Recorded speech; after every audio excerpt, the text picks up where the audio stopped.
costumo, quando eu escrevo sobre algum assunto, eu levo para minha oração aquele assunto, pego outros livros, autores renomados que já escreveram sobre o assunto e procuro sempre trazer também, né, algum conteúdo desses autores católicos, autores fidedignos, né? Então, realmente é uma gestação e depois vem os frutos, né? Como são maravilhosos os frutos dos filhos biológicos e dos filhos espirituais também, vem os frutos dos livros e os livros também me geram novos filhos espirituais.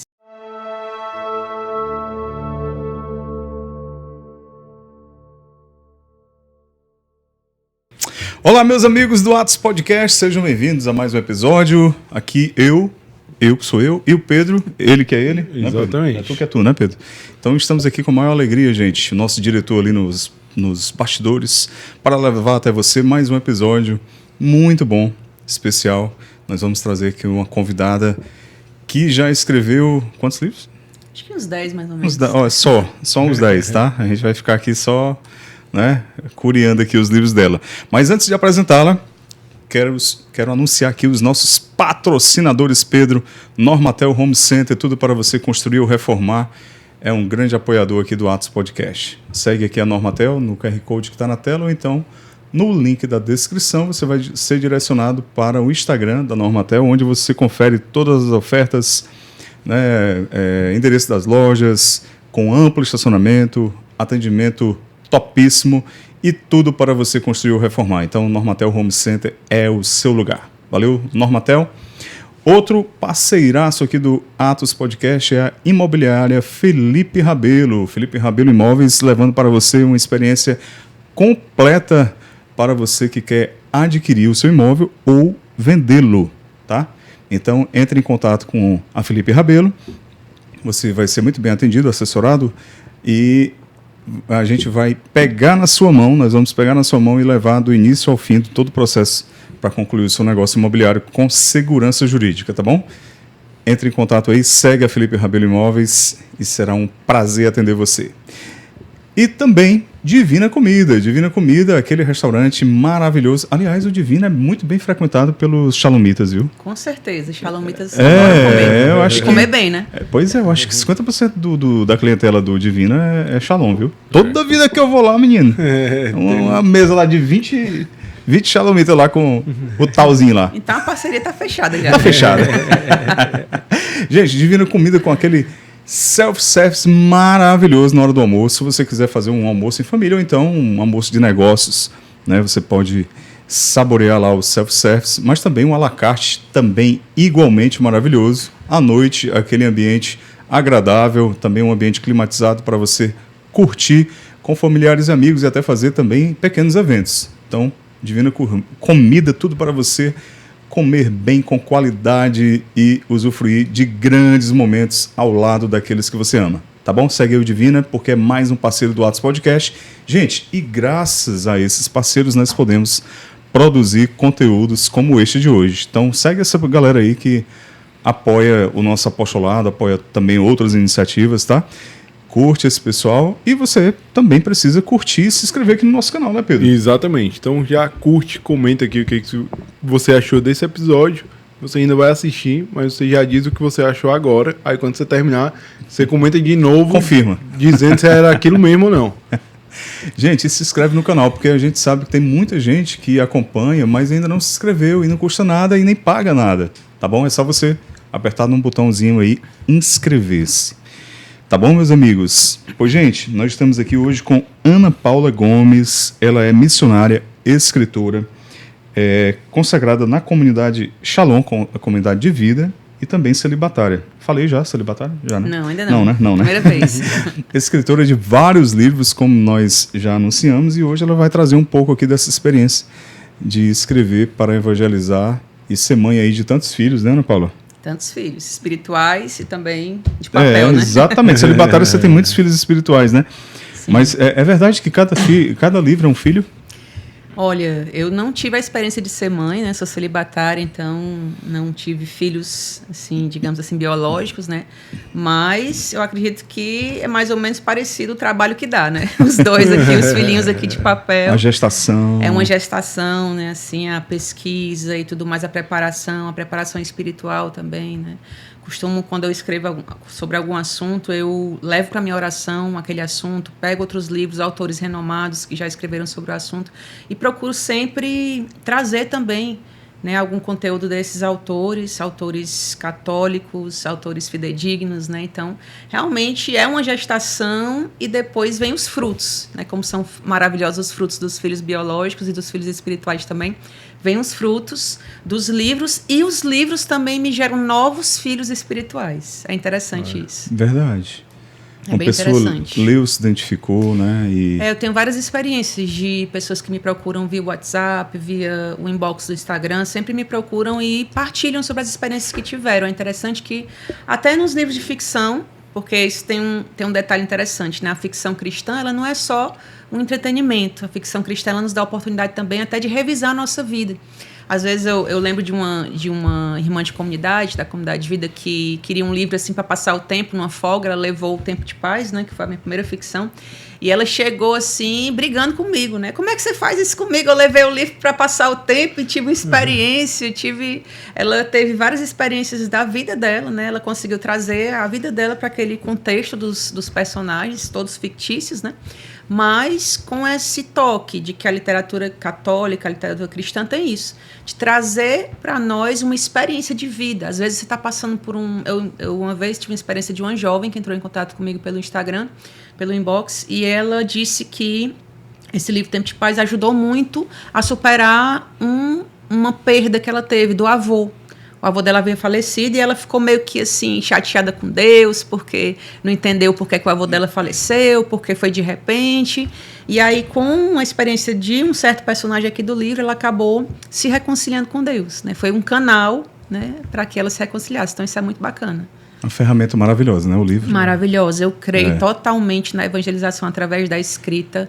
Acho que os livros, eles chegam aonde a gente não consegue chegar fisicamente. Entram na intimidade das pessoas porque entram nos lares das pessoas, talvez pessoas que nós nunca vamos ter contato fisicamente, né? Talvez só por um vídeo ou por uma pregação, uma coisa assim, mas os livros eles chegam, como também a música, a arte no geral, né? Os filmes cristãos, católicos, né? Maravilhoso. Ana Paula, você acha que qualquer pessoa que queira pode ser um escritor, digamos assim, lançar o seu livro? Todo mundo tem o que contar, tem histórias para contar? Todo mundo tem o que contar, mas eu acredito que para começar a pensar a ser escritor, eu acho que primeiro tem que ser um bom leitor. Eu acho que não existe, é muito difícil, só se realmente assim, Deus quiser que aquela pessoa conte o testemunho dela, ou se Deus quiser que aquela fosse assim, uma intervenção divina assim, para que a pessoa consiga escrever alguma coisa sem ser um bom leitor. Claro que existem aquelas pessoas que têm os testemunhos que as pessoas escrevem os testemunhos delas, então elas têm tipo o ghostwriter, né, que é aquela pessoa que ajuda a escrever o livro, ou então um auxiliar, um redator, um editor. Mas a ideia está aqui, né? A ideia está na cabeça. Né? A ideia está aqui, pairando, pega quem quer. Exatamente. Né?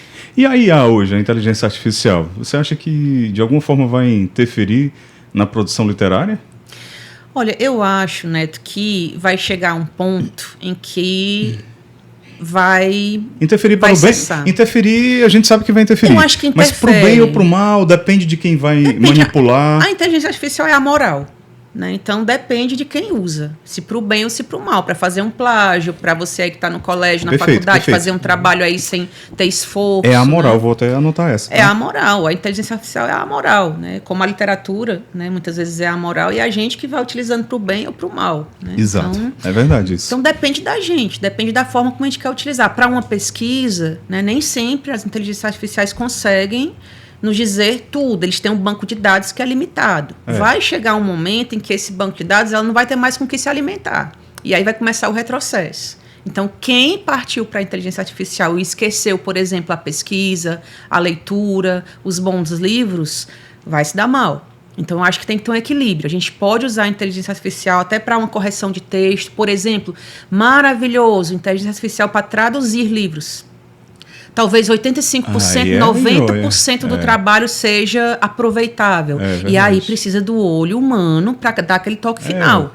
Pente fino, né? Aquele nativo daquela língua para poder realmente perceber se houve algum erro de tradução, porque acontece, né? Tem os regionalismos, né? Tem Exatamente. Aquela intencionalidade, às vezes, na colocação de uma palavra, de uma frase. A gente sofre muito com isso na comunidade, porque a comunidade Shalom tem a gente chama de shalonês, né? Que são as expressões que foram surgindo, linguísticas. Viu? É uma comunidade enorme como o Shalom, né? Exatamente. Então, tem muitas expressões que nem a gente ainda consegue traduzir para os outros idiomas. Por exemplo, a gente tem missão na Hungria.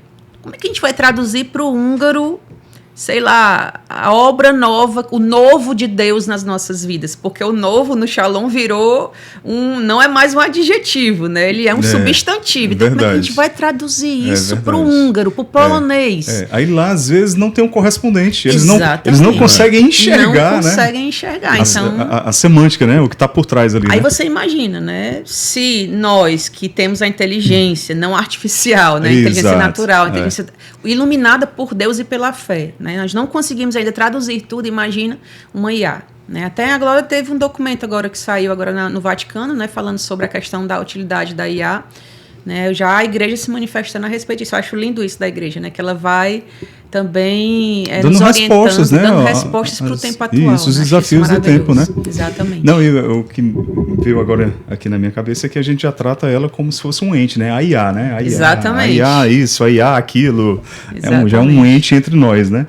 Mas, Ana Paula, você acha que naturalmente, você falou, tem que ser um bom leitor, concordo plenamente.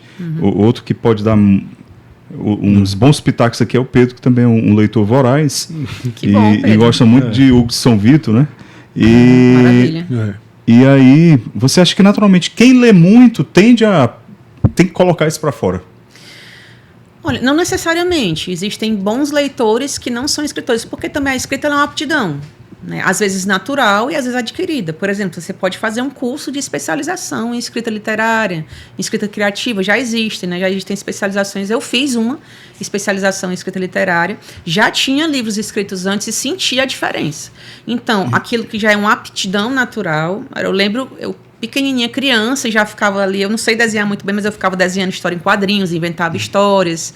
Então, já desde pequenininha, eu percebia que na adolescência que escrevia aqueles poemas, nada a ver de adolescente, né, aquela sofrência horrorosa, mas já via que existia, assim, alguma coisa, né? E também fiz faculdade de Direito, que também nos ajuda também na escrita, né? Temos que escrever algumas peças, ler muito, né? Tem que ler muito, escrever algumas peças. Então, acredito que isso tenha influenciado.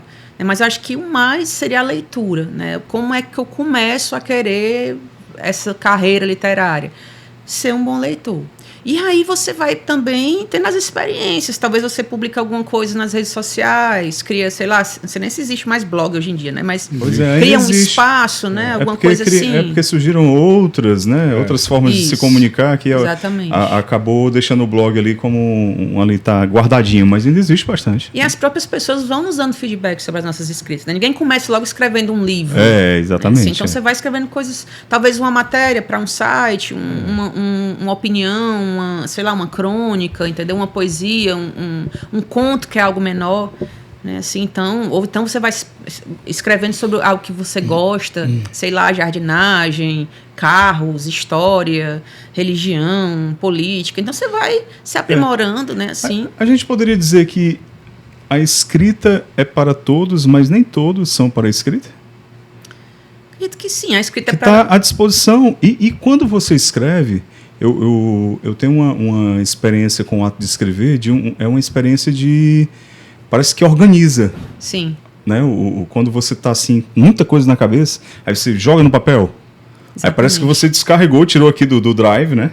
Aqui do HD, lançou para cá. Parece que organiza as ideias, né? Dá uma organizada ali. Eu acho que cada um tem uma forma de organizar suas ideias. Tem pessoas que gostam de gravar as ideias, né? Tem gente que anda com gravador gravando as ideias, ou então grava no celular, alguma coisa assim. Até a forma de escrever são inúmeras formas. É peculiar, né? Cada um, né? Teve uma aula da gente, foi bem interessante, assim, que trouxeram vários escritores novos, né? E eles iam falando como é que eles organizavam as ideias deles. Aí tinha um que pegava a parede, do escritório dele e colocava várias notas, várias notinhas, post-its ali, e aí organizando por capítulos e organizando os personagens.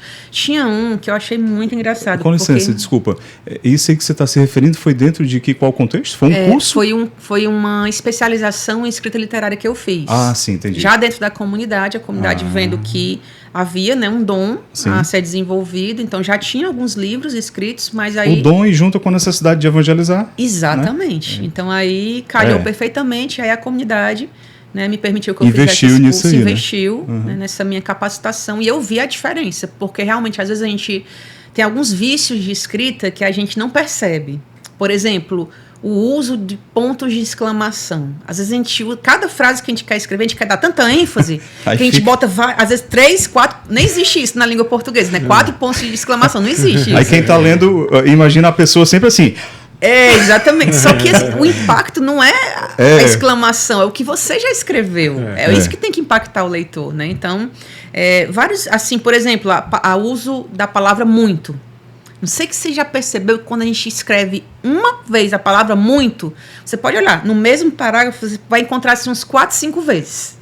Fulano estava muito estressado. Eu estava muito preocupada. Inconscientemente você vai colocando. Inconscientemente você vai escrevendo. Às vezes identificar repetições de palavras, vícios de linguagem. Mas aí vem o papel do revisor, não é isso? Exatamente. Só que nem todos os revisores fazem isso. Às vezes fazem só a revisão gramatical, mas não faz a revisão do texto em si. Entendi. Aí o autor tem que ser o revisor do revisor, né? Exatamente. Porque a revisão gramatical depois volta pro autor, né? Sim.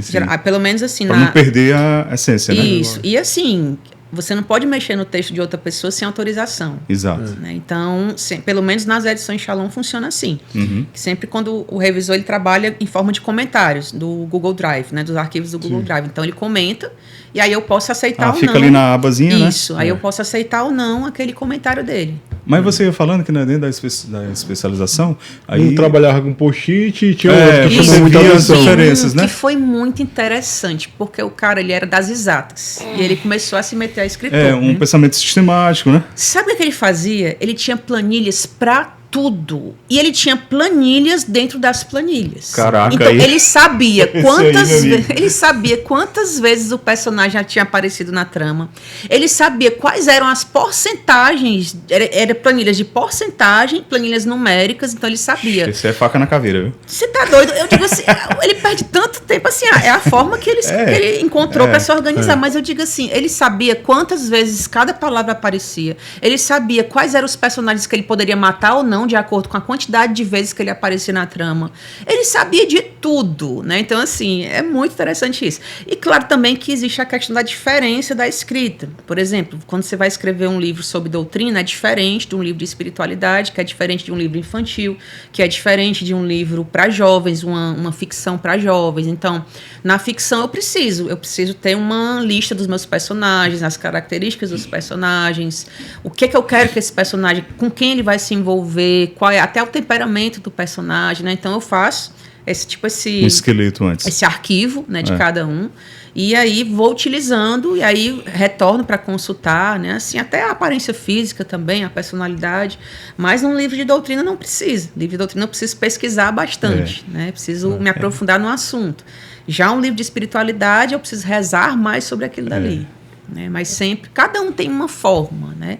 Então eu não posso afirmar que todo mundo vai ser um autor na vida, né? Porque eu acho que também existe o dom, existe a questão também da inclinação. Nem todo mundo vai ser médico, nem todo mundo vai ser dentista, nem todo mundo vai ser engenheiro, né? E o engenheiro que quer se tornar um médico, às vezes não se dá muito bem, né? Porque são áreas completamente diferentes. Engenheiro só se dá bem se ele quiser virar Uber, né? Aí funciona bem, né? No Brasil tem muito hoje, né? Os engenheiros aí, tudo no Uber aí, se virando, né? Tem várias profissões. A faculdade até colocou na grade da curricular agora de direção defensiva agora, para ajudar já a carreira do pessoal. Tá todo mundo desesperado, né? Tá difícil a situação. Não, mas tem tudo que é profissão no Uber. Verdade. Você encontra de tudo, Ana Paula, vamos lá, fazer um passeio aqui. Qual foi o primeiro? O primeiro livro que eu escrevi não foi o primeiro que foi lançado, tá, certo? Mas o primeiro que eu escrevi foi esse aqui, O Tempo Exatamente de Paz. Esse. Exatamente. Esse aqui é interessante porque ele foi fruto de uma oração. Eu estava na capela da minha casa comunitária, né? Os missionários da comunidade de vida moram em casas comunitárias, né? obviamente, as mulheres nos seus apartamentos, os rapazes nos seus apartamentos, as famílias nos seus apartamentos, mas nos reunimos em alguns momentos do dia para rezar ou fazer refeições juntos ou ter um momento de fraternidade, coisas assim. E eu estava na capela da minha casa, o Santíssimo estava exposto, eu estava rezando e eu pedi a Deus uma inspiração nova para a evangelização dos jovens. E foi impressionante porque o esqueleto da história veio na minha cabeça imediatamente. Um jovem que faz faculdade de jornalismo, que adora fotografia, teve várias experiências ruins na vida, perdas, algumas perdas na vida de familiares queridos e acaba se distanciando de Deus. Então já veio toda aquela história na minha cabeça, uma história de reconciliação, uma história de retorno para Deus, né? Os personagens vieram na minha cabeça, né? Assim, por isso que eu digo que foi inspiração divina e eu não tenho o menor assim, orgulho de dizer, sou escritora. Tudo é Deus. Como diz Madre Teresa de Calcutá, eu sou um lápis nas mãos de Deus, né? Eu só apenas empresto as minhas mãos, a inteligência que Ele mesmo me deu, as mãos que Ele mesmo me deu para evangelizar através dos livros. E aí surgiu toda essa história do Tempo de Paz, que se passa em três locais. Se passa no Rio de Janeiro, se passa em Londres e se passa na África. E aqui é a história desse jovem que ele vai viver uma história de reconciliação com Deus, com o seu passado e com Deus. Você esteve na África e em Londres? Eu não estive na África. A África eu pesquisei, tudo que tem aqui no livro sobre a África eu pesquisei e foi muito interessante a experiência com a providência de Deus, porque ele perde a mãe no começo do livro, né? Se fala que ele perde a mãe num acidente em um rio da África. Né? E aí eu precisava de um rio específico para a prática de rafting, que é uma prática daquela canoagem assim, com aqueles rios mais tortuosos, né? E aí eu fui pesquisar os 10 rios mais favoráveis para rafting no mundo, né?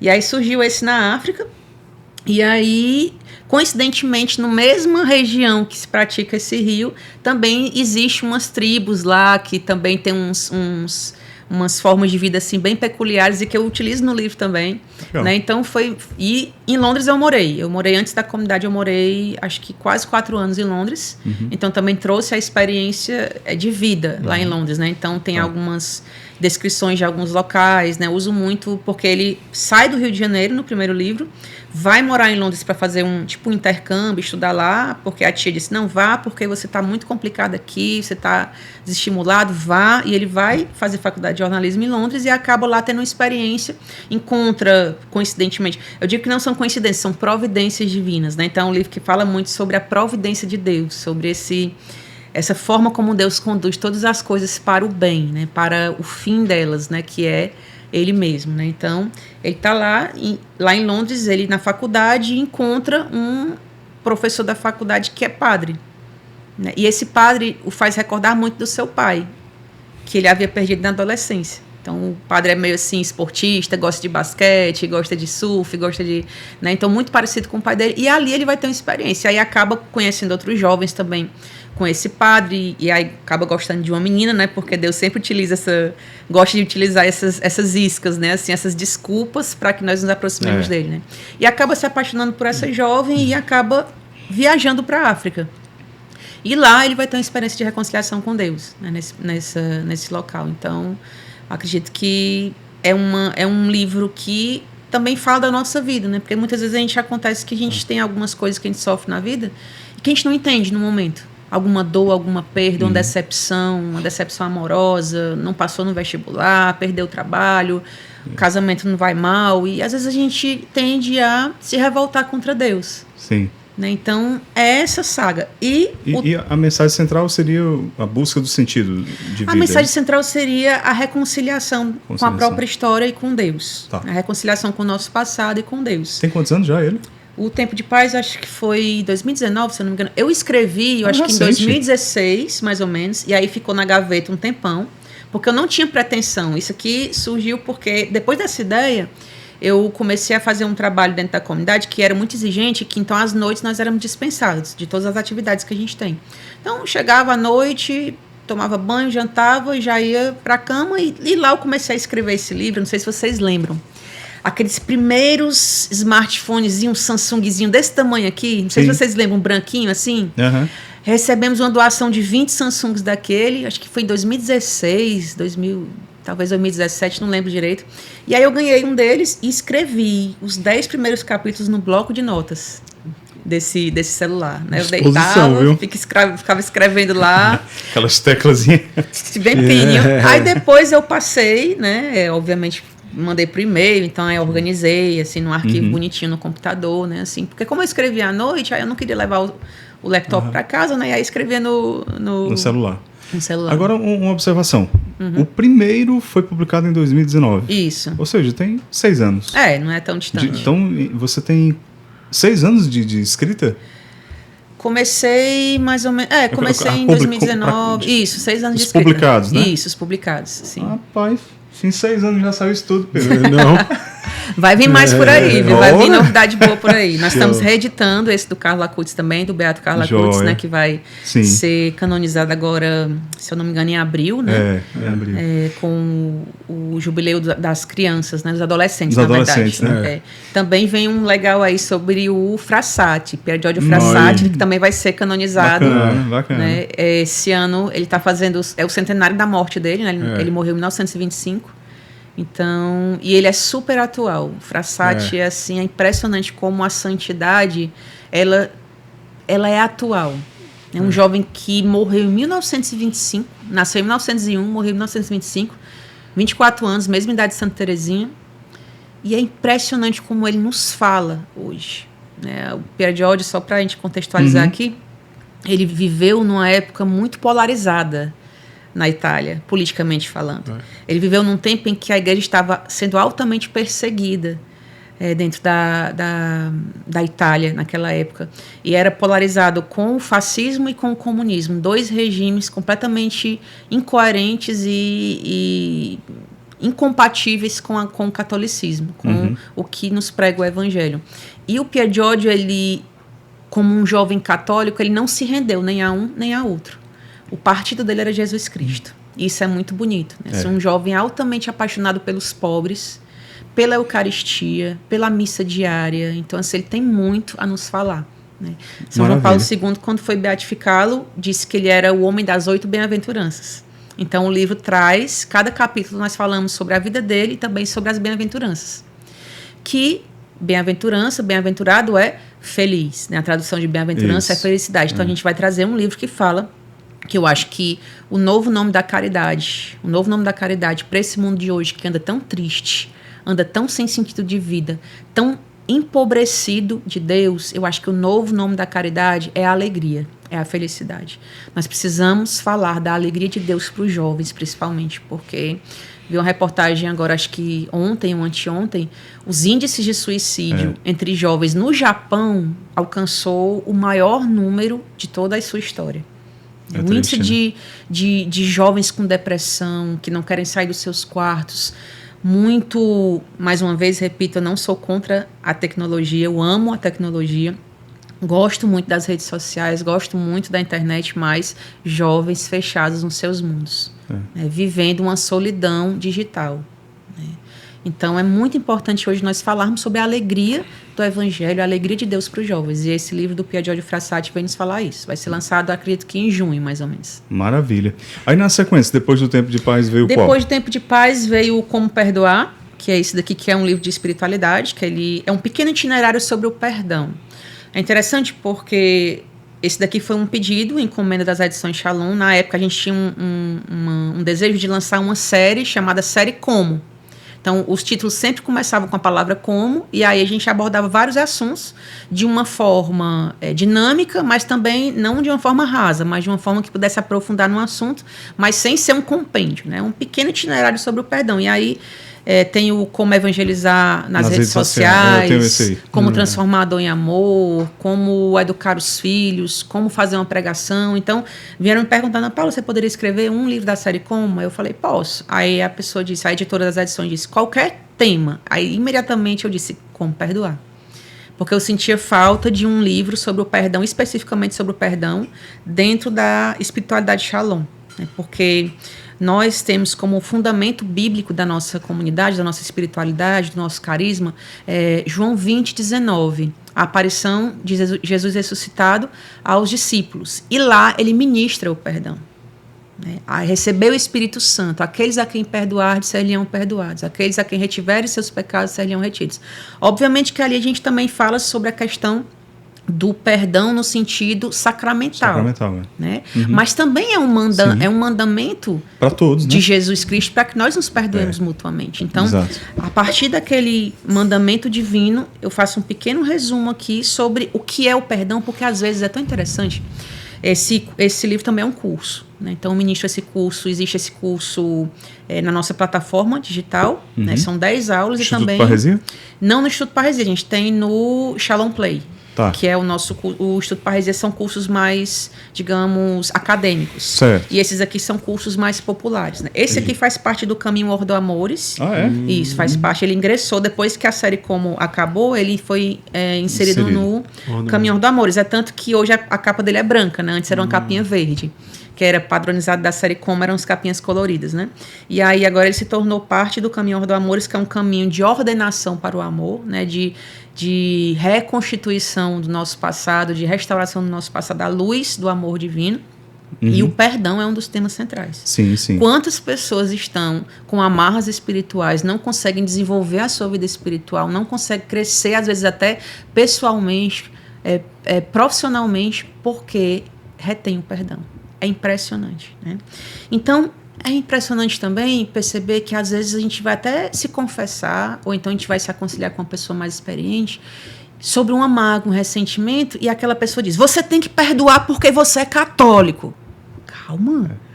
A gente tem que perdoar, isso é verdade, isso é um mandamento divino. Mas aí eu preciso saber o que é o perdão. Por que eu preciso perdoar? Antes de ser uma obrigação, o perdão é uma necessidade humana. E antes de ser uma necessidade, é uma graça divina, porque é Deus que nos dá essa graça. Então as pessoas carregam um peso de não conseguir perdoar, o peso da culpa de não conseguir perdoar, aquele peso espiritual da falta de perdão, porque eu não sei vocês, mas quando eu tenho uma mágoa de alguém, parece que dói, né? Dentro da gente, né? Na alma da gente. Vai corroendo, né? Fica incomodado, né? Por quê? Porque não é natural do ser humano a falta de perdão. Então, aqui é um pequeno itinerário para a gente compreender o que é o perdão, sai dessa posição de obrigação para uma posição de necessidade e também, além disso, uma postura de súplica a Deus, porque é uma graça, e Deus sempre está disposto a nos dar essa graça do perdão e todas as graças que a gente precisa para sermos santos, Deus sempre quer nos dar. E aqui, nesse livro, a gente vai descobrindo esses pequenos tópicos sobre o perdão, e aí no final eu dou algumas dicas sobre como melhorar a nossa dificuldade de perdoar, porque até o temperamento influi. É verdade. Existem temperamentos, assim, eu achava antigamente, eu não gostava muito desse negócio de temperamento, estava muito na moda, né? Assim, gente, isso aí. Aí quando eu comecei, aí passou a moda dos temperamentos, eu comecei a estudar um pouquinho mais. Eu disse, só porque não tá mais ninguém falando, agora eu vou. Só porque não tá ninguém falando, agora eu vou olhar, porque esse negócio de moda pra mim não é muito bom, não. Mas é interessante, né? Porque existem temperamentos que a pessoa é mais enraizado, os sentimentos são mais enraizados. Então, amargo, o ressentimento, ele fica mais enraizado em você. A pessoa fica ruminando ali, fica ruminando aquilo dali. Imagina que o meu temperamento, né? É o pior possível para perdoar o meu temperamento, né? Porque qual é o seu? Eu sou melancólica com colérica. Por muitos anos eu achei que eu era colérica. Sim. E eu me culpava de algumas coisas porque eu achava que era colérica. O colérico é só um temperinho ali, é um temperozinho. O colérico é um temperozão na minha vida, mas... Tem quem diga que ela é colérica. Tem quem diga, né? Tem quem diga. Mas o melancólico... Convive muito com ela, Jaqueline? Mais ou menos. Né? Olha, você não me prejudica aqui tá sendo gravado, viu? Só depois você pode dizer. Mas eu tenho a impressão que o colérico ele esquece com mais facilidade, não? Não. É não? É não. É o fleumático e o sanguíneo. Por isso que o Pedro me perdoa. Agora, tu imagina uma mistura, um mix de melancólico com colérico, que são os dois que se enraizam mais profundamente. Tanto para o bem, quanto para o ressentimento.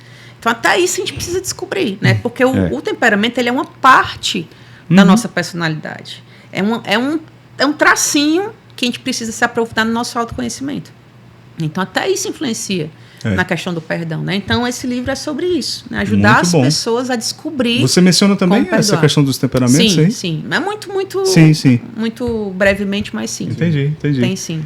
É interessante, você escreveu para a juventude. Sim. Aí você veio escrever sobre o perdão. Isso. Sim, é interessante também que durante a pandemia eu acrescentei 2 capítulos a mais sobre o perdão em família. Especificamente, perdão entre os esposos, entre pais e filhos e perdão entre irmãos. Percebendo todos aqueles conflitos que eu acho que aumentaram bastante em famílias que já não viviam tão bem e foram obrigadas, por causa da quarentena, a ficarem, por causa né, de toda aquela questão de ficar em casa, né? A convivência, foi obrigada a conviver, às vezes, com pessoas que... De repente, os casais foram se conhecer, né? Exatamente. E aí, uns se deram muito bem e outros se deram muito mal, né? Então, eu senti que era preciso... Era necessário falar falar sobre mais isso, sobre né? o perdão em aí, família. na pandemia, tu escreveu, por causa dos casais ficando mais juntos, Tempo de Guerra, foi? Olha, o Tempo Ou de foi Guerra... porque o jovem do Tempo de Paz se casou com a menina que se apaixonou? Vou te dizer, tem muita gente que me pergunta por que é que vem primeiro o tempo de paz e depois vem o tempo de guerra. É estranho, né? Aham. Primeiro deveria ser o tempo de guerra e depois... A tempo paz de vem, né? O jovem casa, aí começa. Ele nem casa no primeiro livro, pra você saber. Tô preocupado, ele tá falando. E a Alice é maravilhosa, viu? A Alice colocou o Fred, foi igual o teu editor aqui, teu diretor aqui. A Alice colocou o Fred nos eixos. Mas, gente, é o seguinte, o tempo de paz eu não planejava, por isso que eu digo que tudo é Deus, eu não planejava que fosse uma duologia. E você nem sabia que viria o tempo de guerra? Não sabia. Tá. Eu descobri que viria o tempo de guerra no último capítulo do Tempo de Paz. Quando eu escrevi o último você percebeu capítulo... que a paz não era... Veio aquele insight, veio aquela... Pode ser teofania, né? Aquela manifestação divina, assim. E aí eu descobri que deveria ter um tempo de guerra. Aí você guardou ali. Guardei a informação, porque, assim, pelo menos assim... na comunidade, a gente tem um planejamento estratégico anual. Então, certo. A gente planeja as nossas atividades, seja apostólicas, atividades formativas, atividade com os pobres. Cada setor planeja suas atividades. E também o meu setor de conteúdo literário, nós planejamos. Eu trabalho junto com a EMI, um privilégio maravilhoso, um aprendizado, assim... Eu tenho uma gratidão muito grande pela EMI, porque ela me ensina muito, muito mesmo. Ela já tem aí 40 anos de experiência como escritora, como evangelizadora, então trabalhar com ela para mim é assim, eu preciso dizer isso aqui para ficar gravado, né, para a posteridade, que é assim, eu não mereço, né, eu não mereço. Não, e a gente é maravilhoso. E a gente ter gravado com ela foi um presente, né? Não, é extraordinário, é extraordinário. Aí ela perguntando, quanto tempo vai durar a gravação? Eu e assim, com você a gente pode ficar aqui o dia todo, né? Mas em respeito à sua... Vários dias. Ela tem histórias para contar assim, infinitas. Porque ela tem o conteúdo doutrinário, de espiritualidade e tem um conteúdo da história. Da vivência. Né? Ela foi testemunha ocular de muitas coisas, né? A renovação carismática, exatamente, o nascimento da comunidade. Isso, é de muita coisa. Meu Deus do céu, é um tesouro vivo. Nós temos um tesouro, eu tenho um privilégio muito grande de trabalhar com ela. Mas voltando aqui, então no último capítulo do Tempo de Paz me veio a história do Tempo de Guerra, que é a história do irmão do protagonista do primeiro livro. Aqui é o Fred e aqui esse segundo livro é o João. João, irmão do Fred, eles viveram várias coisas juntos, né? Várias perdas familiares, vários conflitos, e aí acabou indo para as drogas. E aqui já é uma abordagem mais assim para os jovens, para os adolescentes, que fala sobre o risco das drogas. Então é muito importante ter literaturas católicas que abordem isso. Não como uma apologia, mas como um certo aviso sobre o perigo das drogas, né? Então, a história se passa... eles voltam de Londres e vão viver a história no Rio de Janeiro, que eles são do Rio, né? Então, aqui... Portanto, que aqui na capa, ó, você vê tem aqueles pontos turísticos de Londres, né? E esse aqui já tem os pontos turísticos do Rio e atrás inverte, né? Que é de Londres e aqui atrás é do Rio. Entendi. Então, aqui... O João, ele vai lutar, porque ele acabou se envolvendo com umas facções do Rio de Janeiro e tudo mais, e acaba tendo que voltar para o morro do Rio de Janeiro, um morro fictício lá que eu inventei, Morro da Baleia, né? Acho que não existe, né? Mas se existir, gente, foi sem querer, tá? Por favor, não venham atrás de mim, por favor, viu? Não estou fazendo nenhum gesto aqui, por favor, né? Foi tudo ficção, né? Não é possível. Não é possível que tenha, né? E ali ele vai ter que prestar contas, né, de uma dívida que ele tinha. Né, antes de sair das drogas, né? E aqui é interessante porque veio primeiro o Tempo de Paz e depois veio o Tempo de Guerra. Nós estamos falando aqui de ficção cristã. Então, existe um fundo espiritual aqui. E eu só fui descobrir isso aqui depois também, né? Foi um entendimento que Deus me deu depois.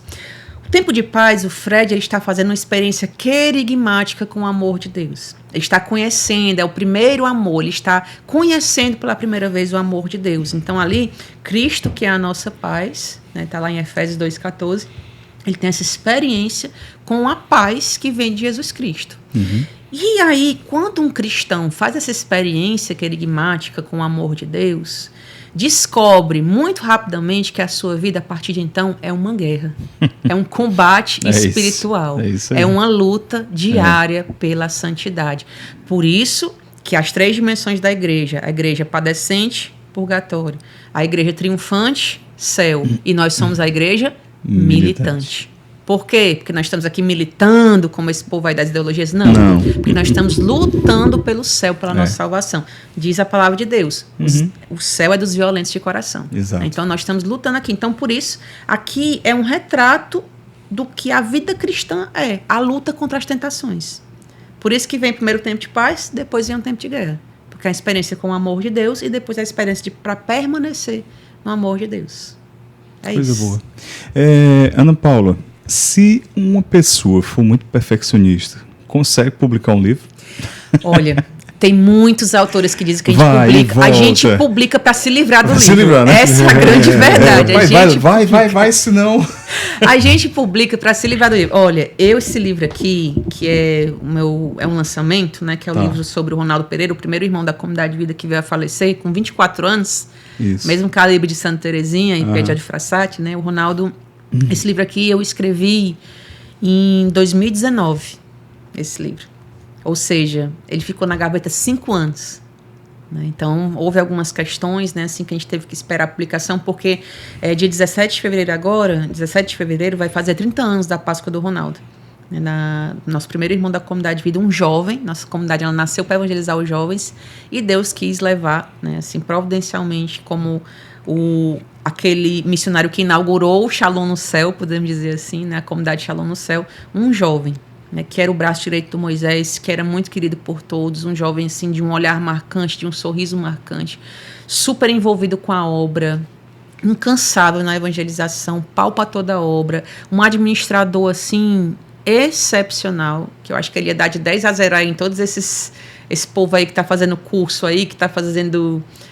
MBA e tudo. Tudo, ele ia de dar 10 a 0 se ele tivesse... Você conheceu e conviveu com ele? Eu não conheci o Ronaldo. Não. O Ronaldo faleceu em 17 de fevereiro de 95. Tinha 14 anos, eu ia fazer 15 anos, não faço as contas. Eu já fiz a minha idade. Meu Deus minha do céu. idade. Nasceu em 80? Olha aí. E aí, eu conheci a comunidade Shalom em 96.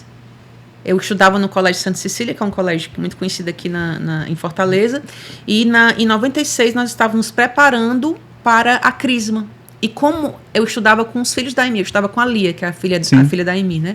E elas estudavam todas nesse colégio, então o Shalom era muito próximo desse colégio. Então, o retiro final de preparação para a Crisma foi um seminário de vida no Espírito Santo, coordenado pela comunidade Shalom. E ali, na terceira pregação, que era sobre o senhorio de Cristo, eu ouvi falar a primeira vez sobre o Ronaldo. Isso em 96. 20, 21 e 22 de setembro de 96. Foi a primeira vez que eu ouvi falar sobre o Ronaldo. Provavelmente no dia 20, porque foi a terceira pregação, deve ter sido no segundo dia, né? Então, ali eu ouvi falar a primeira vez desse jovem que dizia constantemente que queria dar até a última gota de sangue dele pela evangelização dos jovens. Ronaldo faleceu num acidente automobilístico, voltando de uma missão, da nossa missão da comunidade Shalom de Natal, no Rio Grande do Norte. Ele faleceu, ele teve um traumatismo craniano e levaram para o hospital, ele já estava morto, e lá os médicos afirmaram que ele perdeu todo o sangue dele. Todo o sangue dele. Então, o desejo que ele tinha de dar o sangue dele, né, até a última gota de sangue pela evangelização dos jovens foi concretizado. Né. Por permissão divina, nós não sabemos, vamos entender no céu, né? Porque Sim. Ele era um jovem muito promissor. Sabe, assim, tudo que o Moisés idealizava e sonhava e pensava para a comunidade, o Ronaldo ia lá e fazia. Ele fazia, antes de ingressar na comunidade de vida, ele fazia faculdade de administração na Unifor.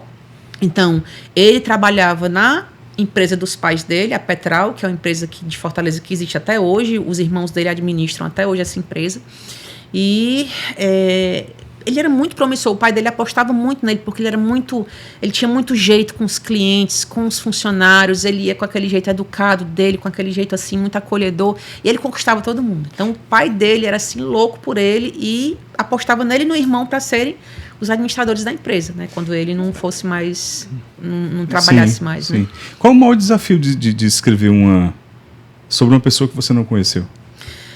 Olha, dizer que eu não conheço o Ronaldo, eu acho que, assim, eu não o conheci pessoalmente, fisicamente, né? Mas os relatos são tantos. Os relatos são tantos. E as minhas experiências pessoais com, assim, a intercessão do Ronaldo, nós não podemos dizer o Ronaldo está no céu, não podemos afirmar categoricamente, porque só a igreja nos diz através das canonizações, né?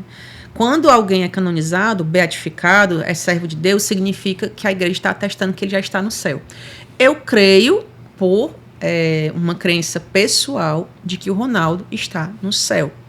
Porque a forma como ele viveu e a forma como ele morreu, né, assim, em missão, assim, não posso dizer que foi um martírio propriamente dito, porque o martírio é a defesa da fé, né? Mas gastou a vida, quase, né? Como um martírio, né? Quase como um martírio, né? Ele derramou o sangue dele pela evangelização dos jovens e fecundou tanto a nossa comunidade.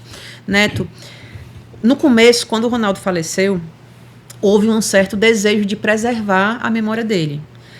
Procuramos, na época, as pessoas da comunidade pediram que as pessoas escrevessem testemunhos, então a gente tem várias cartas de 30 anos atrás, guardadas, né? Até hoje. Guardadas, temos fotos, temos material do Ronaldo, mas depois foi quase uma coisa espontânea. Nós temos um setor da comunidade que se chama Projeto Juventude para Jesus. Todas as nossas missões têm um projeto de juventude ou uma semente do Projeto de Juventude para Jesus. Quando a missão é muito pequena, temos ali uma secretaria jovem, digamos assim. Em todas as nossas missões da época, que não eram tantas como são hoje, mas foi quase que como uma coisa natural. Os jovens começaram a estampar as fotos do Ronaldo nos banners que havia nos Projetos de Juventude. As blusas do Projeto de Juventude começaram a ter o rosto do Ronaldo. Os jovens começaram a recortar. Naquela época, a gente tinha uma revista chamada Revista Shalom Maná, né, que era uma revista... Lembro. Né, você lembra dessa revista? Lembro. Passou até a ser semanal uma época. Ela foi criada em 86, essa revista, aí hoje já não existe mais, mas os jovens recortavam as fotos do Ronaldo e pregavam nos seus cadernos, pediam a intercessão dele, né? O padre Daniel Lange, que é um padre francês que é muito amigo da comunidade, que foi o Ronaldo que trouxe a primeira vez para o Brasil, né? Para o primeiro Fórum Shalom. Em dezembro de 94, 2 meses antes dele falecer, ele trouxe o padre Daniel Lange para cá, né? E o padre Daniel Lange, quando veio ao Brasil, foi ao cemitério, fez questão de ir visitar o túmulo do Ronaldo. Os funcionários do Parque da Paz, que é onde ele está enterrado, ficam, assim, horrorizados, porque eles dizem que é o túmulo mais visitado do Parque da Paz, né? Assim, dia 17, se você for lá agora, dia 17 de fevereiro, são os 30 anos da Páscoa do Ronaldo. Vamos ter várias coisas, vamos ter missa, né? Assim, os jovens vão para fazer orações, rezar o terço, tocar um violão, cantar uma música ali. Existe a intenção da comunidade de propor a abertura de um processo de canonização? A gente pensa, né? Não existe nada oficial ainda, né? Assim, mas eu acho que quando a gente reconhece e quando a igreja reconhece a santidade de uma pessoa, de um cristão que viveu um carisma específico, isso nos atesta também. Nós temos o reconhecimento pontifício já, ou seja, a igreja reconhece, né? O Papa Bento XVI, né? Começou em 2007 com reconhecimento provisório, depois a de experimento, com João Paulo II, né? Isso, em 2007 já era o Bento XVI. Já era o Bento XVI, né? João Paulo II faleceu, salvo engano, em 2005, né? Tá. Então já era o Bento XVI com o reconhecimento pontifício ad experimento, que são 5 anos. Depois, em 2012, recebemos o reconhecimento pontifício dos nossos estatutos, que são as regras da comunidade, ou seja, a igreja atesta que a espiritualidade, né, o carisma Shalom, ele é uma via de santificação dentro da igreja. É uma das vias, como os franciscanos, como as carmelitas, né, que aí são religiosos, né? Nós somos uma associação privada internacional de fiéis, então somos leigos consagrados, né? Então, quando a igreja diz que através de um carisma, né, da espiritualidade da igreja, vivida através de um carisma, alguém se santificou, isso atesta mais ainda o nosso caminho de santificação. É verdade. Eu acho que até para as pessoas que frequentam os nossos grupos de oração, que estão no nosso ano vocacional, né, querendo uma consagração de vida, aqueles que estão caminhando para uma consagração de vida dentro da comunidade, os que já têm promessas definitivas, acho que isso reanima a nossa caminhada. Sem dúvida alguma. Né? Porque a igreja já disse que nós somos um Sim. caminho de santificação, e a vida de um irmão, né, de uma irmã, de um irmão que viveu esse carisma e que chegou aos altares, né, atesta isso. Mas, por enquanto, a gente não tem nada. Né? Peço a intercessão de vocês, quem sabe, sim. né? O próximo podcast vai ser falando sobre Quem sabe, hein? servo de Deus, Ronaldo Pereira. Já Quem pensou? sabe, Já né? pensou? Mas, por enquanto, gente, não tem nada, tá? Não me crucifiquem, não mandem e-mails, não mandem mensagens, porque não tem, né? Deixando bem claro, né? Sabe que uma vez, sem querer, uma das nossas jornalistas do Com Shalom, que é o nosso site institucional, ela fez uma lista de servos de Deus e beatos brasileiros. E ela, sem querer, ela estava conhecendo a comunidade ainda, sem querer ela colocou o nome do Ronaldo. E aí? Eu recebi mais de 50 mensagens no WhatsApp, as pessoas me telefonando, as pessoas perguntando, o que é isso? O que aconteceu? Já começou o processo? Eu não sabia. Gente, não tem nada, né? Eu acho que só no nosso coração, acho que no coração de todas as pessoas que conhecem a comunidade Shalom e que conhecem a história do Ronaldo, acho que tem esse desejo, né? Mas vamos ver o que a providência de Deus nos dá. Né? E a gente falando aqui sobre o Ronaldo Pereira, que era um jovem, né? Um jovem. Morreu com 24 anos. Nós queremos anunciar para vocês aqui em primeira mão hoje, Atos Podcast levará você numa peregrinação rumo ao jubileu da juventude, viu? Que Ana Paula, maravilha. que vai ser em julho lá em Roma, né? Isso mesmo. É porque a igreja fez vários segmentos, né? Exatamente. Ao longo do acho ano. Que são quase 100 jubileus. Vários, né? Jubileus dos atletas, jubileus dos... Lembrando que o jubileu é único, né? Exatamente, Mas é aí um ano jubilar e exato. tem várias celebrações Isso, dos isso. segmentos, né? Gente, então nós estamos organizando, o nosso guia espiritual será o Padre Deusimar Andrade, vai aparecer a foto dele aqui, o diretor vai colocar, né? Padre Deusimar, que grava aqui com a gente no Atos o programa Dilectos, será o nosso guia espiritual para levar você para Roma e participar lá do Jubileu da Esperança, junto com o Papa Francisco. Então a gente vai deixar o contato aqui na tela, o QR Code, também aqui na descrição, e você pode obter detalhes dessa viagem maravilhosa. Vai ser demais, né, Ana Paula? Demais. Vocês vão, o Shalom está se organizando para ir lá? Nós estamos organizando. Também vamos ter aí, eu acho que uma oferta de um pacote aí para os jovens, né? Vai ter também, acho que pacote para as famílias, porque são vários, né? Das famílias, ao longo dos do ano jovens, todo, dos né? idosos, dos voluntários, dos missionários, da Vai vida ter pra todo consagrada. mundo. Vai ter para todo mundo. Vai ser uma festa muito bonita, uma peregrinação muito bela. Vai. Quem puder, gente, vá. É a festa da se fé, né, inscreva esse aqui, jubileu. porque você indo com um padre, isso é maravilhoso, porque o padre pode mostrar vários detalhes de Roma, das igrejas de Roma que nós não conhecemos. Celebrar. Né, celebrar, né, Exato. assim, então vai ser muito bacana. Vai ser uma bênção. A gente vai lá em São Giovanni Rotondo. Padre Padre Pio, Pio. Assis, Ah, que maravilha. Nápoles, Florença. Cara, tá demais o pacote, viu? Assis é um pedacinho do céu na terra. É. E Demais. falando Eu em não Assis, fui, mas- tem que falar de Carlos, né? Pois Tem que é, falar de vamos, Carlos. vamos- Falar de exatamente, Carlos. pegar aqui a deixa, vamos para Carlos. Gente. De um jovem para outro jovem. Se bem que Carlos era um adolescente, Adolescente, 15 anos. Era um menino, 15 anos né? e que coloca muito cristão no bolso, né? É assim. né? É verdade. Inclusive nós. Inclusive nós, quando eu estava escrevendo esse livro, eu escrevi durante a pandemia, em 2020, esse livro, né, assim, na época também, assim, do lockdown, né, nós ficamos vários meses em lockdown, então, assim, a escrita me ajudou também, né, assim, o povo, tá na moda muito hoje a escrita terapêutica, né, o povo escreve para poder Realmente, desabafar, para né, não endoidar, né? para não endoidar, tem muita gente que escreve para não endoidar, e o Carlos me ajudou a não enlouquecer na O problema pandemia, é né, quando a pessoa vai ler o que ela escreveu pra não endoidar e descobre que tá doida, né? ela Vai mesmo deu um melhorar. atestado de maluquice, né, complicado. Mas de vez em quando acontece de você vai dar uma olhada no livro que você escreveu há alguns anos, aí você olha assim, vixe, eu escrevi isso. Minha nossa senhora, vamos revisar isso aqui. Aconteceu uma vez. Aconteceu. No livro do Carlos. Aconteceu no livro do Carlos, na primeira edição do livro do Carlos. Eu, vale-me Deus, eu escrevi isso aqui. Vamos mudar. Todo livro está sujeito a uma revisãozinha, né? Com certeza, porque o livro ele precisa também ser atualizado, né? Por exemplo, Como Perdoar, a gente sentiu a necessidade de colocar 2 capítulos sobre perdão em família, né? Por uma circunstância, né? Então, esse do Ronaldo nem se fala, né? Porque é interessante, porque eu sofri assim, atrás das pessoas que conviveram com ele na época para poder pegar os testemunhos e marcava, não dava certo. A família foi super solista. Ele tem 3 irmãos, né? Um irmão e 2 irmãs.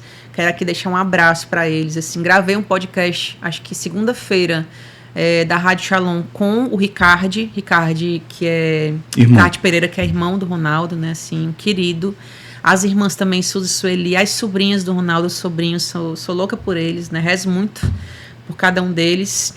E quero agradecer demais, assim, a família, que eles foram super solícitos, assim, falaram tudo, assim, muito, muito bom, muito bom. Mas deu muito trabalho, né, ir atrás do pessoal, né? Assim, naturalmente, né? Naturalmente. Para poder pegar o trabalho testemunho. De pesquisa que tem que ser... Não, e outra coisa, que a pessoa fala, isso aqui aconteceu há 30 anos, gente, né? Mais de 30 anos, porque a história dele na comunidade, né? Ele ingressou na comunidade em 91, né? Então, imagina aí, tem mais de 30 anos, né? Então... Aqui são histórias antigas, então você tem que ir batendo a história. Né? Uma pessoa diz uma coisa, outra pessoa diz outra. Não, ele entrou no Shalom porque ele começou a gostar de uma menina e ele namorou com a menina. Não, ele não namorou com essa menina. Foi só uma desculpa de Deus, né? Aí, não ele namorou... Uma paquerinha ali e tal. Uma paquerinha que levou o Ronaldo pro Shalom. Né? Assim, então, tem vários aspectos assim, que são bem peculiares. Assim. Aí a gente imagina como foi escrever os evangelhos, né? É difícil, né? Assim, eu tô na vibe agora de ler a patrística, né? Os livros patrísticos, assim, eu fico assim, impressionada. Porque incrível, você pega, né? Autores ali, 30 anos depois de Cristo. São Clemente I, o Papa, né? Assim, ele escreveu várias cartas que são muito parecidas com as cartas que nós temos na Bíblia, as cartas paulinas, né? As cartas católicas. E não entraram na Bíblia porque não foram consideradas não são canônicas, né? Mas você lê aquilo dali, é uma riqueza, né? Assim, Santo Inácio de Antioquia, ele escrevendo lá, eu quero ser trigo na boca das feras, ele ia ser martirizado, né? Assim, pelo Império Romano. E você vê aquilo dali 30 anos depois de Cristo, né? Aí Santo Inácio, aí São Policarpo, gente, é uma riqueza. Nossa igreja tem uma riqueza, né? E assim, a gente fica às vezes... A gente se perturba por um detalhe. Mas será que foi mesmo naquele ano que Jesus nasceu? Porque Herodes não sei o quê, e era o Quirino, o governador, e não sei o quê. Gente, se prendendo a não existia detalhes, internet. Né? Não existia nem aquelas enciclopédias, como era aquela Barça. Não existia a enciclopédia nada Barça. Em nuvem. Não existiam os livros de história que existem hoje, que talvez sejam piores do que alguns, piores do que os que não existiam na época. Mas é engraçado. Né, assim. As pessoas não pegam um livro de história e vão questionar, né? Não vão questionar. Será que Napoleão Bonaparte entrou aqui mesmo na Bastilha? Não, foi esse dia mesmo? Ali está escrito, né? Assim, se está no livro de história. É a verdade absoluta, mas né? Se está na Bíblia, eu quero questionar até o iota, né? Que o Jesus falava, né? Quando tem o nome de Cristo, né? Mas, gente, a gente tem que entender que coisas... Olha aqui, coisas de 30 anos, 35 anos atrás, já existe aquela dúvida. Gente, eu não lembro qual era a rua, onde foi que ele... Qual era a maternidade... Não sei, não estou lembrada. Imagina, não sei quantos anos atrás aqui, assim, passou. Primeiro, não houve uma tradição escrita. Primeiro foi a tradição oral. Né? Mas como então, você assim, falou, aí vem você vai bater nas histórias, né? É por isso que foram, salvo engano, né? Eu também não tenho um conhecimento profundo. Os evangelhos que foram escolhidos para serem os 4 que entraram, foi depois de um... Claro, a igreja teve uma cautela, né, um cuidado muito grande exatamente depois desse batimento, né? Os primeiros evangelhos foram... tanto que um confirma o outro, né? 70 anos depois de Cristo, né? Assim, ou seja, 30 e tantos anos depois. Mas um confirma o outro, né? Confirma o outro. Vai batendo, né? As informações. E outra coisa, que cada escritor tem a sua versão dos fatos. Conta de então uma forma, pode ser que tenha chamado mais atenção o olhar daquele jovem rico, o olhar que Jesus deu para aquele jovem rico. No outro, chamou mais atenção que ele cumpria todos os mandamentos. Então, aquilo ele vai se complementando, né? E sabemos que a palavra de Deus é uma inspiração divina. Se nós lemos a Bíblia como um livro qualquer, nós vamos tratá-lo como um livro qualquer. Precisamos ler a Bíblia como um livro de inspiração divina.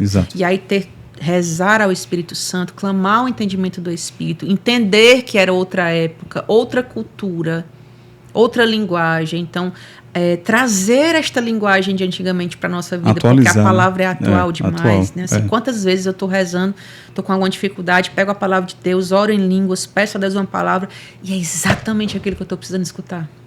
Impressionante. Maravilha. Impressionante. Minha irmã Ana Paula, vamos ter que correr um pouquinho. Vamos sim. Carro do Tempo. Mas fale um pouquinho mais, esse aqui nasceu... Sim, aqui do Carlo Acutis, essa primeira versão do livro, a gente vai ter uma segunda versão agora, né? Quem quiser adquirir esse aqui, adquirir logo, porque está acabando, né? Nas edições Shalom. Aí você escreveu, ele estava em qual momento do processo? Aqui bem recente? Ele tinha acabado de ser beatificado. Ah, tá.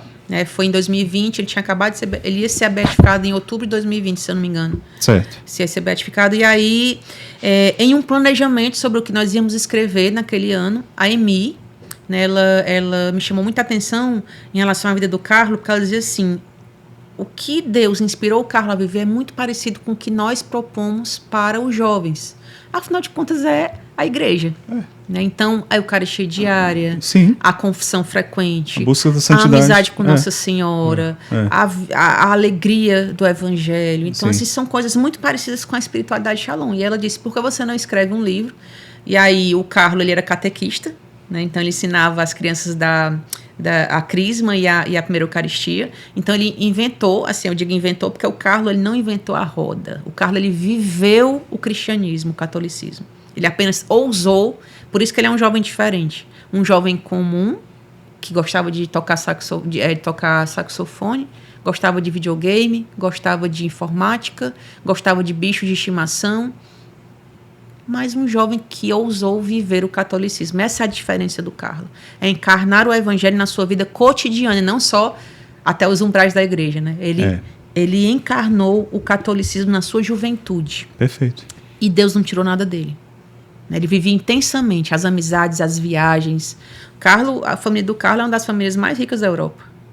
Eles são donos de seguradora na Europa e ele, quando a mãe comprava o segundo sapato para ele reclamava, porque ele só tinha 2 pés. Né? E ele dava aquele outro par de sapato para um pobre.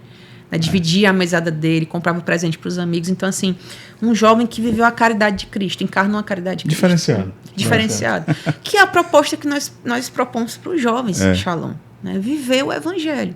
E aí a Amy disse, por que você não escreve um livro que fale sobre a espiritualidade do Carlos, a doutrina da igreja em cada ponto da espiritualidade dele, então falar sobre a Eucaristia, sobre a devoção a Nossa Senhora, sobre o céu, sobre o sofrimento, né, sobre todos os âmbitos da vida comum, normal, humana, né, porque todo católico sofre, mas é porque todo humano, o ser humano sofre, né, e aí trazer também um pouco da espiritualidade Shalom.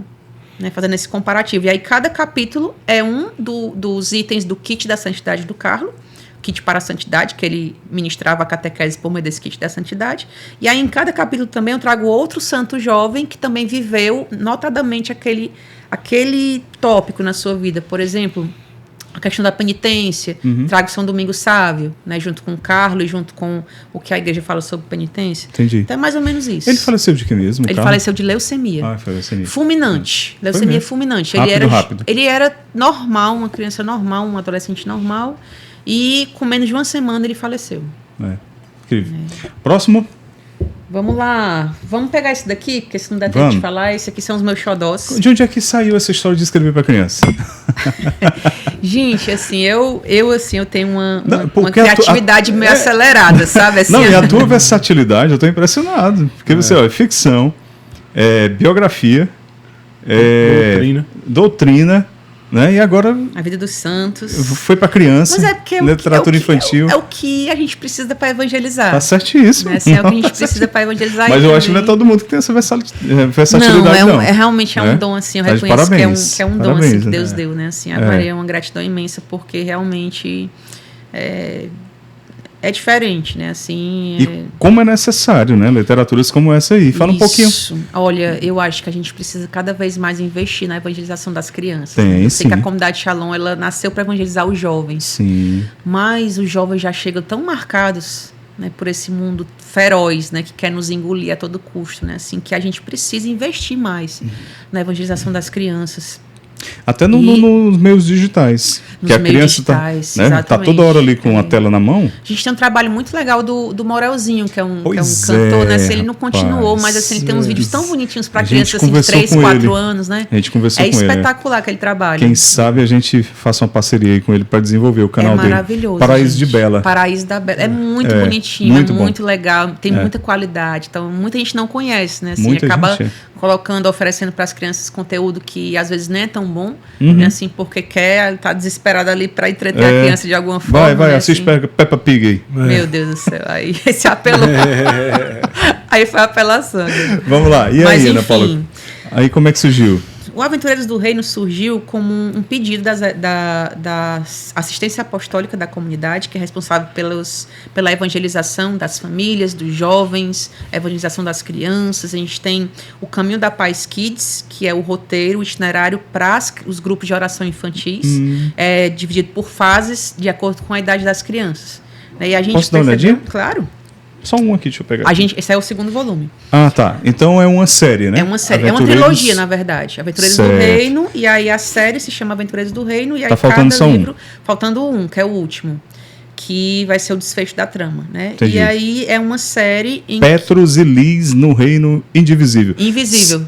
Invisível, desculpe. Invisível, é. São os dois personagens. Petros e Liz são os personagens principais, são esses aqui, né? Não sei se dá pra ver aí. Sim, dá, são né? gêmeos. Isso aqui se passa num... São gêmeos? São gêmeos. Se passa num reino imaginário, o reino de Eretz, né? Que é um mundo imaginário. E eles... É tipo uma pegada medieval, sabe assim? Então, vai falando para as crianças, cada livrinho fala para as crianças sobre uma virtude, o primeiro da coragem, o segundo da caridade e o terceiro da esperança, numa linguagem tanto que pode ser entendida por crianças catequizadas ou crianças não catequizadas, porque a gente trabalha através de simbolismos, a gente vai... O que é que uma literatura infantil, uma boa literatura infantil faz com a criança? Ela prepara o imaginário infantil para receber a revelação divina. É isso, por exemplo, que um Crônicas de Nárnia faz.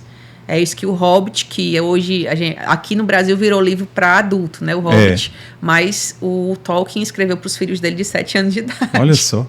Né? Então, assim, o que é que esses livros cristãos fazem? Eles preparam a nossa imaginação, a imaginação da criança, para receber a revelação de Jesus Cristo.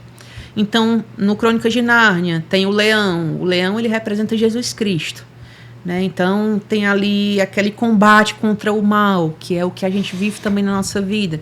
E aqui, da mesma forma, como é que você fala, por exemplo, de caridade para as crianças? Petros e Liz são gêmeos e eles estão prestes a completar 12 anos. Havia uma profecia a respeito deste reino deles, que é o reino da paz, que havia uma profecia de que quando os príncipes gêmeos completassem 12 anos, haveria o levante de um mal, né, de um reino oposto a eles, que é o reino de Orlog, que é esse primeiro aqui, Petros e Liz contra o reino de Orlog. Orlog é guerra em holandês, então tem alguns nomezinhos diferentes no livro que puxa do hebraico, puxa do aramaico, do holandês, né? E essa profecia ela está prestes a se cumprir, e aí o rei é sequestrado, que é o pai deles. Né? E aí os 3 livros eles passam em busca do rei, né? Que é o itinerário mais ou menos da vida cristã, né? Nós somos sempre em busca do rei Jesus, né? Então aqui, por exemplo, o segundo volume, como é que você fala de caridade para as crianças? Eles têm um prazo, então o livro é muito legal porque tem tudo que a criança gosta. Navios, tem reinos, tem espadachins, tem gladiadores, tem reis, rainhas, baleias, tem aventura, e tem também tem musiquinhas também, tem várias coisas que a criança gosta, né? Tem um povo que fala e escreve de trás para frente, então é escrito de trás para frente, a criança tem que colocar um espelho para poder ler, ou então lê de trás para frente, né?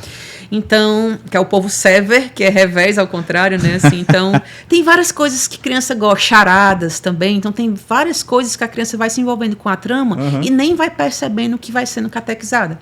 Por exemplo, o segundo volume fala sobre a caridade. Como é que eu falo sobre a caridade? Eles estão em busca do rei, partem do reino da paz, de navio, para encontrar o rei, que eles suspeitam que esteja em uma ilha determinada do mundo de Eretz. E lá, de repente, eles têm um prazo. Se eles perderem esse prazo, não se sabe se o rei vai ser encontrado lá. De repente, no meio do caminho, eles esbarram em alguma coisa que eles não sabem o que é, porque não conseguem enxergar. Era um reino completamente invisível. Por que esse reino ficou invisível? Quando eles descem, eles descobrem. Por causa de uma falta de perdão do príncipe deste reino, de uma traição que os pais deles sofreram, que eram os reis. Esse príncipe ele fica muito magoado com aquela pessoa que traiu os pais dele, e aí começa uma série de indiferenças, as pessoas começam a não se perdoar, as pessoas passam a não mais se amar, e aí acontece o quê? O tempo paralisa, e eles vivem 800 anos, mais ou menos assim, sem que eles envelheçam, e também eles ficaram invisíveis, todo o reino ficou invisível para o exterior. Por quê? Porque a indiferença já é uma invisibilidade. As pessoas, quando nós vivemos com indiferença com uma pessoa, aquela pessoa se torna invisível para nós. Então, entre eles se viam. Né? E aí eles vão fazer um ato de caridade para com esse príncipe, que se chama Tairi Esse príncipe se chama Tairi, em homenagem a um dos nossos missionários que viveu na comunidade Shalom, né, que era realmente assim um príncipe africano, e ele deixou ele era da África, né, e deixou o segmento da família para se tornar missionário, né? Ele era mesmo? De uma tribo, exatamente, uma tribo africana, né? O pai dele era o chefe da tribo. Era uma dinastia, né? Então, e super educado, então... Ele mora aqui? Não mora mais não, mora na França, né? A gente tem que gravar com ele. Tem que gravar com ele, né? Contar essa história. E aí, eles ajudam esse jovem a se reconciliar, a perdoar, a esquecer essa mágoa, e aí o reino vai começar a ficar visível outra vez. E já contei a história do livro, né? Mas aí só os pais estão assistindo, os filhos não estão assistindo. Mas tem muito mais. Tem muito mais, né?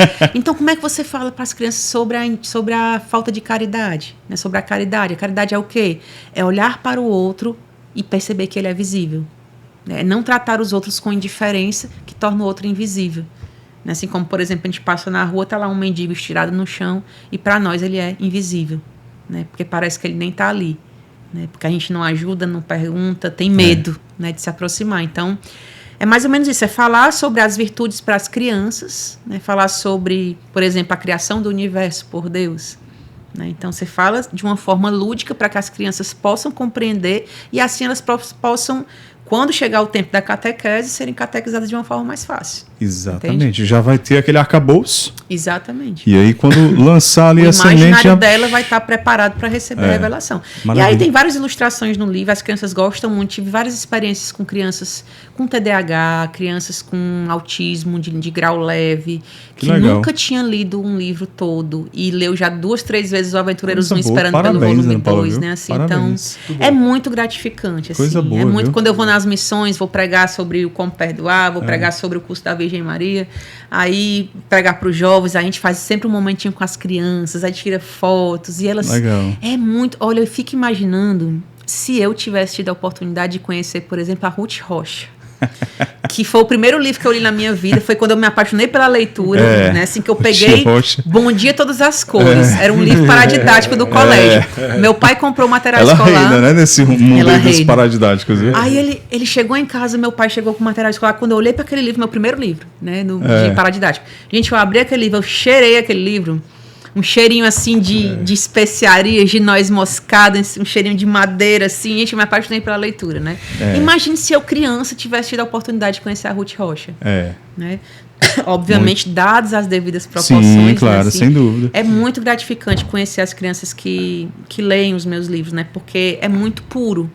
Assim, eles... Sem dúvida. Tia, eu adorei os livros, só não gostei daquela parte da luta porque tinha sangue, eu não gosto de sangue.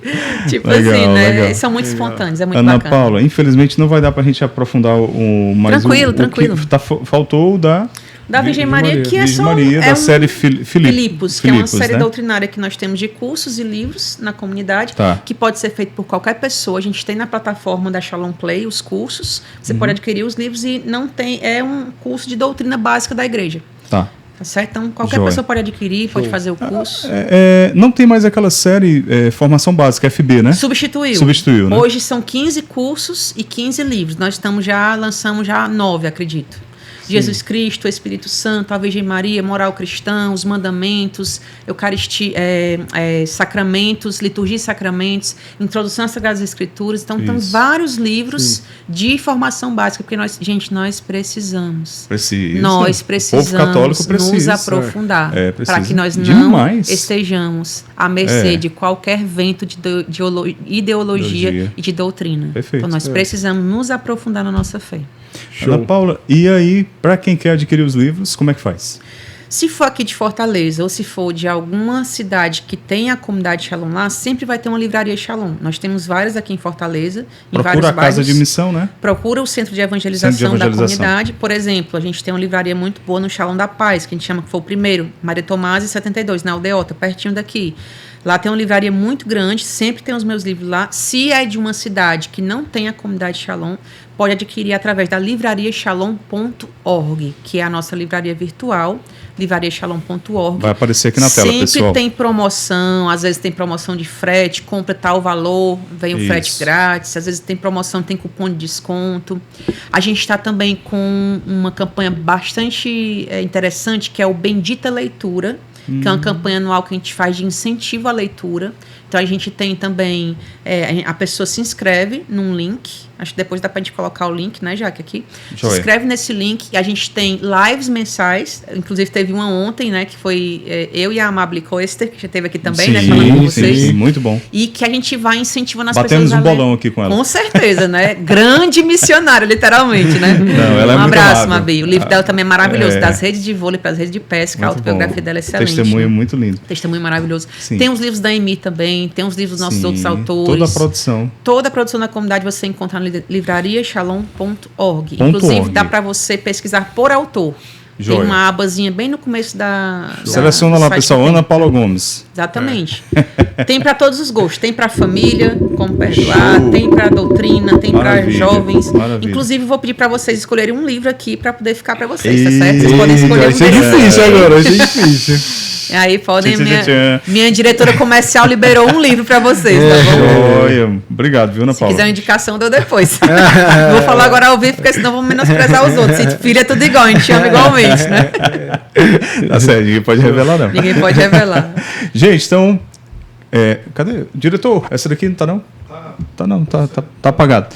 Pessoal, então segue, vai estar... Apareceu tudo aqui, tá bom? Se você perdeu alguma coisa, vai na descrição aqui do vídeo, que tem tudo lá. Você vai diretamente para a livraria, né? Ver os livros lá da Ana Paula. Já escolhe o seu, sem cair, diretor. Tu sem viu? cair. O diretor quase...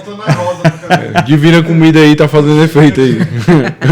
Até a roda já foi embora. Ele ficou tão impressionado com a quantidade de livros aqui que ele quer. Pessoal, deixa o like aí, deixa nos comentários qual foi o livro que mais lhe chamou a atenção da Ana Paula, qual que você vai adquirir, comenta aqui pra gente. Ou se você já leu algum, deixa nos comentários o que você achou, qual foi a experiência que você teve. Inclusive na livraria Leitura nas do outras Rio livrarias também católicas tem, também, tá? na Leitura, Isso, tem no sim. Paulinas e tudo mais, tem sim, né? também pode adquirir lá. Na tá Leitura também procura. Na Leitura do Rio Mar, a gente tem uma partezinha sessão lá, né? só com a comunidade Shalom. Amazon. Show de bola. Estão na Amazon? Sim, também. Pronto, com também. e-books, alguns e-books. O Tempo de Paz e o Tempo de Guerra, eu acho que tá no e-book, tá bom? Quem quiser adquirir. Show. É isso, bom demais, não foi, Pedro? Top demais, top demais. Acabar aqui, vamos me inscrever, né? Nós não somos nada, né? Não escrevemos nada, né, Pedro? Não dá não. Ana Paula aí, menino. Ana Paula suspirou, saiu um livro. É igual o Morel, né? O Morel, pai, eu escrevi uma música. Ana Paula escreveu um livro. Ana Paula, parabéns, viu? Muito obrigada, gente. Agradeço demais a oportunidade, né, de mostrar o meu trabalho aqui. Isso aqui, gente, nada é para mim, tudo é para Deus, tudo é para evangelização, né? Assim, não tenho nenhum interesse comercial meu nisso, né? Assim, eu sou missionária da comunidade Shalom, não fico com nenhum centavo disso aqui, tudo é para evangelização, tudo é para a comunidade. E se eu não achasse que fosse algo que ia acrescentar, né, na alma, na espiritualidade das pessoas, eu não apresentaria. Então, muito obrigada por me dar essa oportunidade de mostrar o meu trabalho, de falar um pouquinho também sobre a comunidade, sobre o Ronaldo, sobre a vida dos santos, sobre a evangelização dos jovens, das crianças, sobre o perdão, sobre Nossa Senhora. Muito obrigada, Deus abençoe. A gente que agradece. Vamos ter que fazer depois, Pedro, um podcast específico de cada livro, né? Opa! Fazer uma série aqui no WhatsApp. Série Ana Paula Gomes. Né? Aí no final ela vai escrever um livro sobre a série. Um livro sobre os atos dos apóstolos. Pessoal, e aí, Pedro? Foi bom demais. Foi bom. Valeu. Deixa aí o like. Valeu, até a próxima. Tchau.